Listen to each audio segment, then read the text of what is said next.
भी एक पुराने गांव में, जहां लोग दीन और दुनिया के मामलात को अहमियत देते थे, वहां एक औरत रहती थी जिसका नाम ज़ैनब था।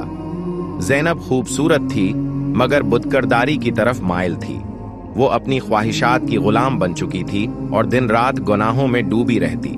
गांव के नेक लोग उसे समझाने की कोशिश करते, मगर वो हमेशा मजाक उड़ाती और अपनी गलत राह पर हमेशा ढलती रही। चलती रही, वक्त गुजरता गया और ज़ैनब की उम्र ढलने लगी, लेकिन उसने कभी अपने गुनाहों से तौबा न की। एक दिन अचानक वो बीमार पड़ी और चंद ही दिनों में दुनिया छोड़ गई। लोगों ने उसे गसल दिया, कफन पहनाया और कब्र में दफन कर दिया।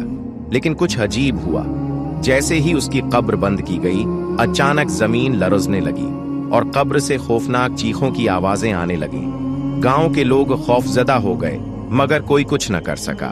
अगली रात गांव के कुछ बुजुर्गों ने ख्वाब में देखा कि ज़ैनब की कब्र में एक भयानक अजाब जारी है। इसे जलती हुई आग में डाला जा रहा था और फरिश्ते लोहे के हथौड़े से उसे मार रहे थे। उसका जिस्म जलकर राख हो जाता और फिर दोबारा बना दिया जाता ताकि अजाब मुसलसल हो जाए, जारी रहे। जब एक बुजुर्ग की आंख खुली तो वो पसीने में शराबूर था। वो फज्र की नमाज के बाद गांव के लोगों के पास गया और ख्वाब बयान किया।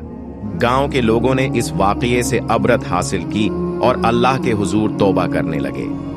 उन्होंने उस वाक़ये को एक नसीहत के तौर पर अपनाया और अपने बच्चों को गुनाहों से बचने की तलकीन करने लगे, क्योंकि कब्र में सिर्फ ऐमाल काम आते हैं,